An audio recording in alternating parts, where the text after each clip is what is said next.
Acoustic Shoppe channel. I am John, here with Jeremy. You know what we're talking about today? A very exciting new release from Bourgeois. The newest, the proudest, the best. Well, I don't know. It's definitely Newsworthy. Newsworthy. It is the new Bourgeois Touchstone OM.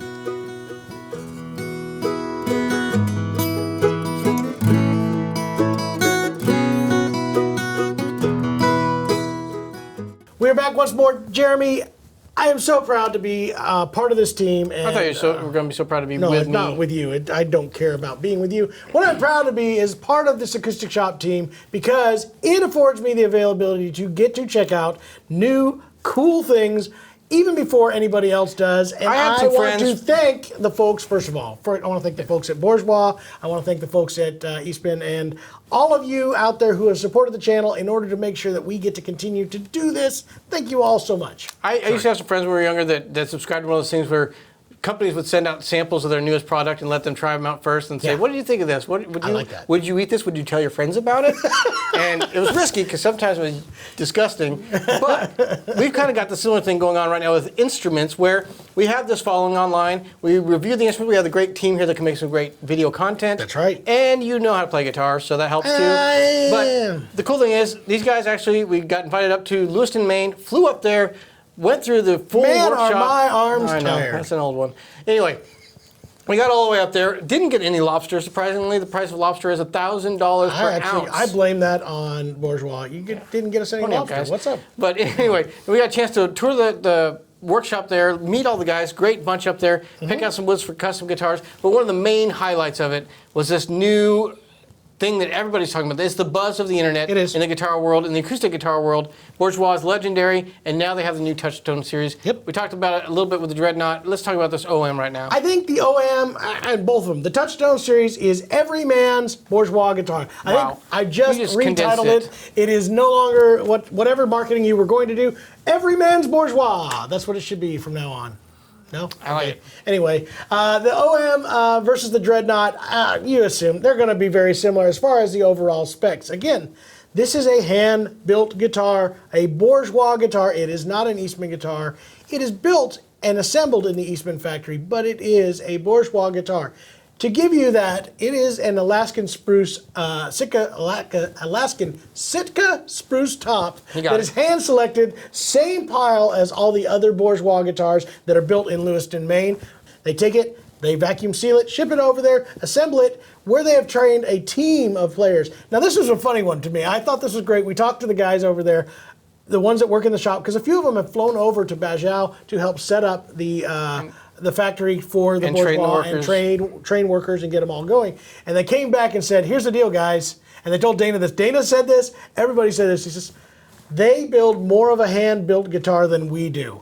They are. That factory is built and trained with trained luthiers that do things the old world style. They don't have all of the CNC machinery and all that stuff. Now, again, I see they're starting to move into that, partly with this that. collaboration with Bourgeois. Bourgeois has been saying, well, you guys could build the same neck with this profile with a machine. So they're starting to now incorporate a little bit of that will help increase production, but not losing some of that hand-built expertise. So, yeah, exactly. So they were so impressed with that, again, that's what partnered them with this team to do the Touchstones, recognizing the quality of builders over there. They train them the same voicing. The backs are voiced the same way. The sides. All of that is done in the same way so that you, from a distance, will not be able to tell this guitar from a Lewiston, Maine built guitar. It's just the facts. So this is the OM. Another thing that Dana and Bourgeois are known for are the OMs. This is what he kind of brought back to life. Before this, Martin had kind of quit doing the OM body shape. So Dana was so big into it when he was in the 70s when he was doing work for a music store up there doing vintage OMs and really got into that sound and really worked to rebuild the vintage OM sound, and that's what kind of started Bourgeois guitars. And that even influenced the way he builds his Dreadnoughts. He's trying to bring that OM sound into the larger body guitar. Sure enough. But obviously because he did such an outstanding job of kind of creating that sound that he's looking for out of an OM. An interesting part of this, and again, we'll let Dana tell the story in another video, That was actually kind of inspired, his Dreadnought sound was kind of inspired by none other than Tony Rice and his collaborations with him. So that is pretty cool. Very, very cool story. And he had so many cool stories. It was great. Anyway, build on this guitar. Again, just like the Dreadnought, it is going to be East Indian rosewood sides and back with that Alaskan Sitka spruce top, Adirondack spruce bracing, voiced and done just the same as the others. Now, the neck profile is a little bit different. Still going to be mahogany neck, just like theirs. It has a Bourgeois feel, but it is a little bit milder than the V shape that is traditionally on most of the Bourgeois guitars. The nut width is going to be the same at that inch and 23/32. So again, a lot of the appointments that are going to be there. The tuners have been upgraded from your Eastman tuners a little bit. Maybe some would call it downgrade, but at least definitely in the quality of. All the Bourgeois guitars come with Waverly tuners that are very pricey. So to bring price down, they actually use these Schaller tuners or Schaller tuners. I don't know how to pronounce it. It's one of the two. But these are mighty fine tuners, very well built, and I personally think they will stack up very well against the Waverlys. But again, took down some of the premium costs the Waverlys add to the guitar, making this the everyman's guitar, which I just coined that phrase. Did you really? I did, absolutely. Wow. That's pretty cool. Still a radius fretboard. You said it's going to. Phrase, by the way. I know. Trademark. But we're talking about the radius fretboard. 16 inches, is that going to be the standard? I think that is the plan on this. I believe the first batches that came out were at a 12-inch radius. They are not compound radiuses. Now, that is a little bit of a difference, and something that they did. So there is a variance that is a little bit different than what standard comes out of a Bourgeois, Lewiston Bourgeois guitar.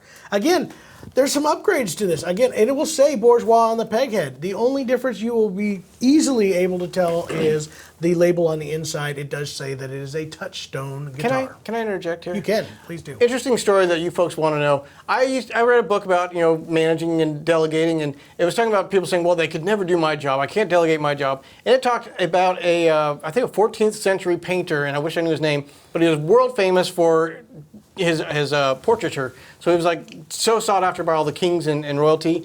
But the main thing he was known for is like capturing the face and the facial expressions and being so like perfect at faces that his demand got so high, he hired a crew to paint the rest of the scene. So that's what took all the time, was painting the backdrop, painting the dresses, painting the curtains. But he would come in and do the face and make that and he was able to outsource the parts of his painting that didn't demand him doing it. This is a great story. And I think that is what Dana did here. He is the face. Dead on. He's the guy that does the face. He does that top, and he's so famous for it, but he could outsource the things that other people can do, which was the back and sides, neck profile. So I think that was a very cool fitting Ladies and gentlemen, Jeremy Chapman for the win. Bourgeois marketing team, please, you owe him so much. That was the video right crew. there. I'll try to send you a link to that, and maybe you can put who that painting was in that story. But I thought that was very interesting. That if you're known for the face, you don't have to waste your time doing the curtains and backdrop. Again, he's known for voicing the tops, and he is training the crew over in Bajau to be able to replicate some of that. But for now, anyway, these are all being voiced in Lewiston, Maine. And the first batch is all by Dana himself. So. Absolutely. This guitar literally came from the same workbench I watched. This particular one that is here actually had our name on it. Dana had picked it out for us, which is great. But he went through all of them, every single one of them, spot checked them all, made sure everyone fell to his level, which is what he does on his own guitars while they're there. And especially these first batches, wants to make sure that they all hit the level of what guitars should be out of the Lewiston, Maine factory. So again, kudos to him.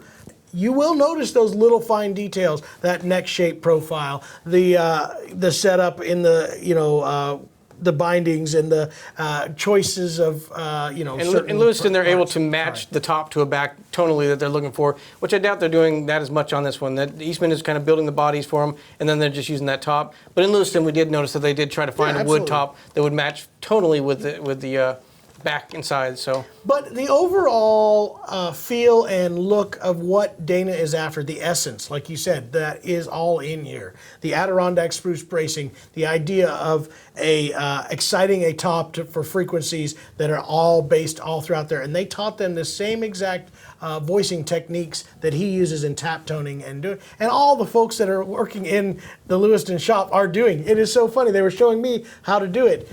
I'm not great at it, but I got and understood what they were going for, and they have trained that same team how to do that. Again, for those folks who are out there that are like, well, what makes this better than an Eastman guitar, Eastman OM? Well, there's a couple things, and not necessarily better. They're a different sound. They are still going to build the Eastmans. Now, they're taking some of the techniques that are being done. They are doing thinner, lighter bracing on some of the Eastman guitars, but it is a different sounding guitar. We were comparing them. This does not sound like an Eastman OM. It just does not, and vice versa.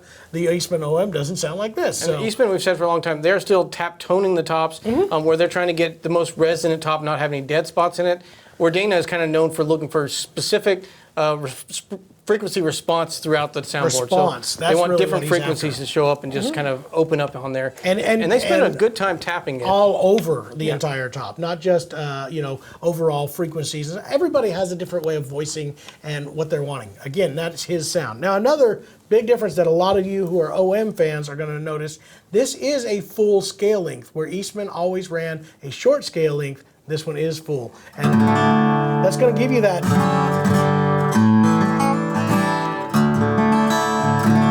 a more powerful, big, excitable top. Again, that longer scale gives you more tension, tends to give you a little bit more punch, more volume, so it is slightly different tonal there. Again, the shorter scale gives you a little softer, more mellow tone, and also a little bit different feel. No right or wrong here, but definitely a traditional OM. This is a traditional OM. There's been arguments about triple O's versus OMs, and I'm not going to get into all that. This is a traditional OM with a 25.5-inch scale. And we also did a review kind of talking about the different neck joints that Dana has developed, and they call it the true tone now. That's with Eastman. The tone tight. Sorry, the yes. tone tight neck joint. We did a review and a side by side where you can compare the two, because we got one of each. But Eastman will now only be doing the dovetail joints in their traditional models. So yeah, if you're getting a traditional model like this in the Eastman's, it's going to be a dovetail. Where the Bourgeois, talking about the differences between Eastman and Bourgeois, will be that tone tight neck joint. Absolutely.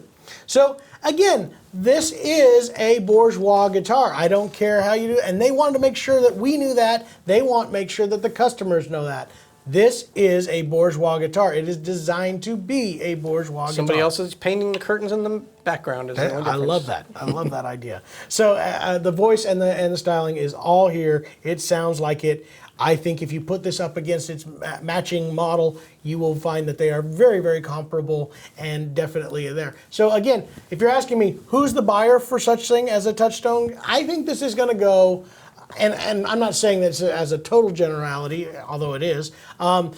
I think this is going to go to the person who has saved up the money to get that next step guitar. They've spent or saved up around $3,000 or so, and they were going to get a Martin or Taylor or one of those high-end hand-built guitars that's a little bit more of the mass-produced models, very similar to this, but always wanted to have a boutique style and sounding guitar. And that's where this really pays off.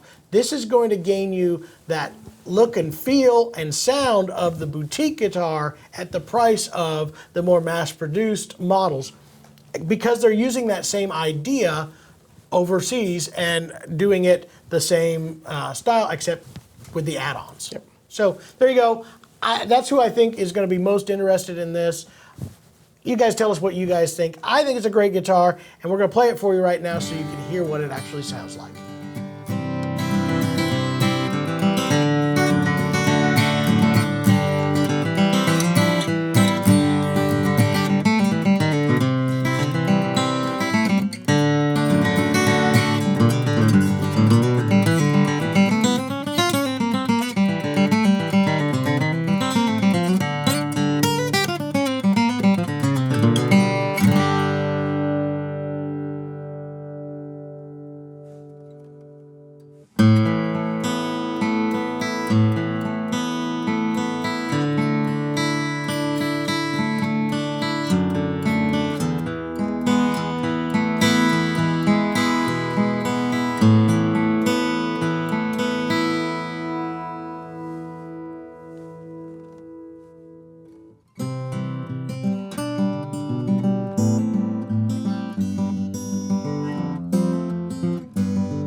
appreciate you guys watching that video. It was my favorite one we've made so far.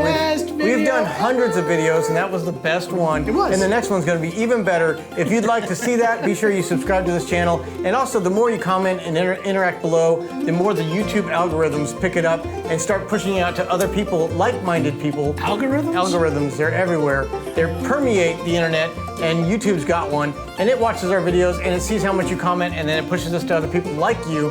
And we want everyone to experience the Acoustic Shoppe world, where we talk about instruments, we do reviews, we got some fun videos coming up.